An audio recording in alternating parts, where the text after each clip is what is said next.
when the cabinet met all 9 times, which is the least in the last several decades that a president has had their whole cabinet together in an entire term. Are you going to see Pope Francis next month? Was not capable of fulfilling the duties of the office. And his staff and the White House lied about it and kept it from the American people. It's an absolute scandal. Let's go, let's go, let's go, let's go, let's go, let's go. This is a massive scandal, and it's breaking right now on how many people in the Biden administration knew he was incapable of running the country. They lied about it, they covered it up, and now there's some hindsight going on where people are going, boy, did we screw up. Welcome to John Mike Keene, where we've been telling you the truth all along. I had a front row seat to a lot of this, and at various times was basically told not to believe what I was seeing or hearing. The president misspoke. The president has a cold. But now the dam appears to be breaking. This Wall Street Journal item interviewed 50 people familiar with Biden's operation.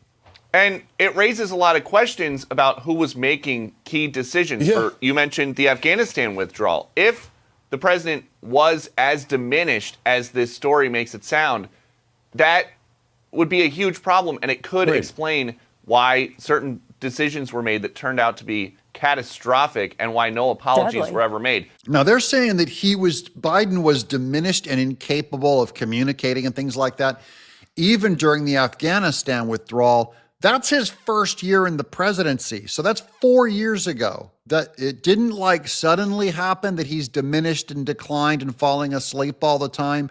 Oh, recently things changed. No, it was there all along. It was there at the beginning. We all saw it. The media saw it and were pressured to lie about it. And they lied about it. And now the dam is breaking and they're saying, you're going to start seeing heads are going to roll. People are going to get busted on just how bad Biden was. And they had to continue that lie going all the way back to the 2020 election when we saw that he couldn't do public events, he couldn't debate, he couldn't even talk. And they were just dragging this guy over the finish line for 4 years. When the cabinet met all 9 times, which is the least in the last several decades that a president has had their whole cabinet together in an entire term, there was a different item a few months ago where cabinet secretaries were being asked to submit their questions for the president behind closed doors in advance, and they were being told to keep it quick because the way that it worked was they would ask a question that was pre-screened, and then the president would have a card with the answer, even in a closed setting. When Biden met with his personal staff, these are like people who dress him and feed him and help run the country. Even they would ask predetermined questions, and Biden would read the answer off a card. Who wrote those cards? Probably Jill Biden, someone very close to Joe Biden, gave him cue cards to answer even his personal staff behind closed doors. This is a scandal. This is about how people want to believe lies. All of the left. I'm talking about my brilliant liberal friends who would give some kind of a defense for why Biden was capable of running the country. And they could clearly see he was impaired. And by the way, even though they knew Biden couldn't talk, they would say Trump was the one who was mentally impaired. That's because all of America watches too much TV, listens to the internet from one side of the internet, and lets the Democrat Party tell them what to think. I'm a Republican. I never would let Trump tell me what to think. I would never let Fox News tell me what to think. I don't let all of the people that I'm quoting in these news articles, I don't let them tell me what to think. The left turns their brain off and asks culture, elites, experts, and say, fill my head with what you want me to say and I'll say it. I will obey.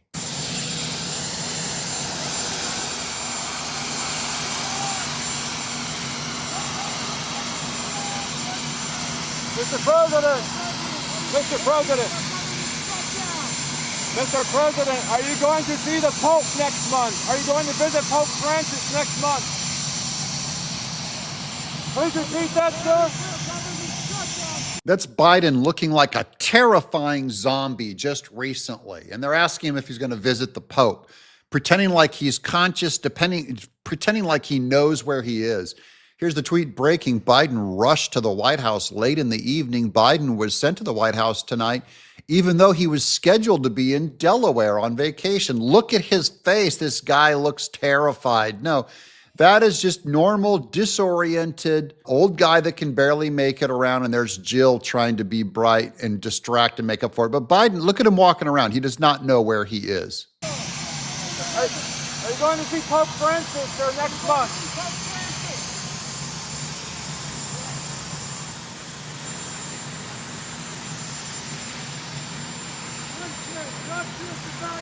Why wasn't there more coverage of the president's age and acuity earlier? Well, a lot of the stories that you hear... You kept asking. I kept asking the whole time. And a lot of the stories that we would hear, that we would try to report out, are secondhand, but it's a lot of stuff like, you would hear from somebody on the staff or somebody that works at the White House. It looked like the president was falling asleep somewhere. Okay, hard to confirm that, but we have tape of him falling asleep at events, Peter, as recently as his most recent foreign trip. On that last video I just now showed, he's walking around with his mouth dropped open. That's advanced signs of, him going senile. And people would tell you, oh no, Sharp is attacked. He's never been better. Joe Scarborough, straight-faced, yelled at you and called you a fool if you believe different. That old style of media is dead and gone. Now, here's how it affects our politics. Right now, there's a crisis in government where it is about to go into a shutdown because we can't get a continued resolution bill to fund the government. Where's Joe Biden? What can he do? This is a very interesting tactic on Trump's part over on Twitter. He says, if there's going to be a shutdown of government, let it begin now under the Biden administration, not after January 20th under the Trump. This is a Biden problem to solve, but if Republicans can help solve it, they will. He's pushing it back on Biden, saying, hey, he's the president. If this is your president, don't blame me. Blame the sitting president. But all of the Democrat Party, he just now embarrassed them all because they know he can't do anything. He can't communicate. He can't go out in public.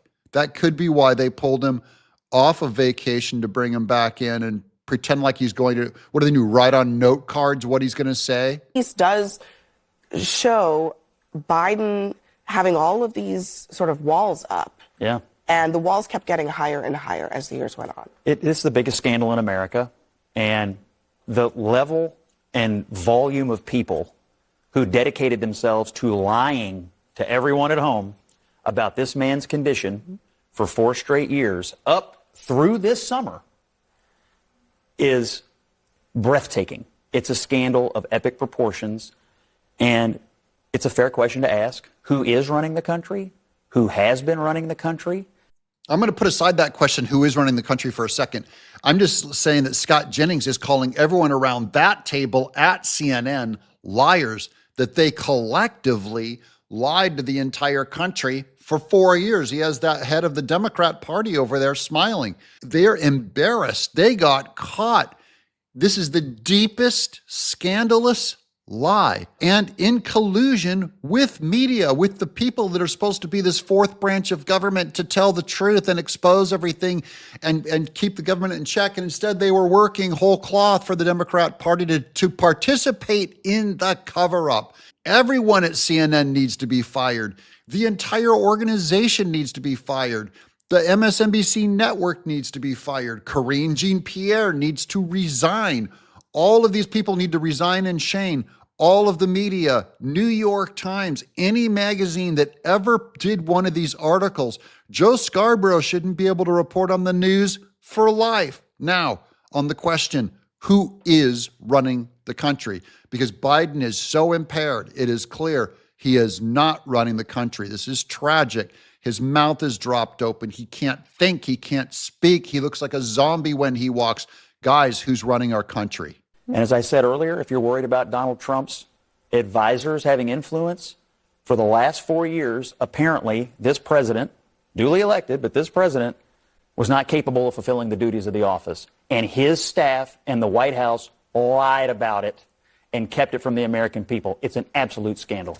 Someone in Biden's White House or his staff has been running the country, maybe a group of them who helped put those notes together. We have to find out. This is the biggest modern scandal in American history. Guys, this is an equivalent. This is massive, massive deception. We do not have a leader. You don't have a president, a man that we elected, that the people elected. Joe Biden allegedly elected him. He's the one the people are elected. He is not running the country. That means this is not a representative government. I'm John Mike Keene.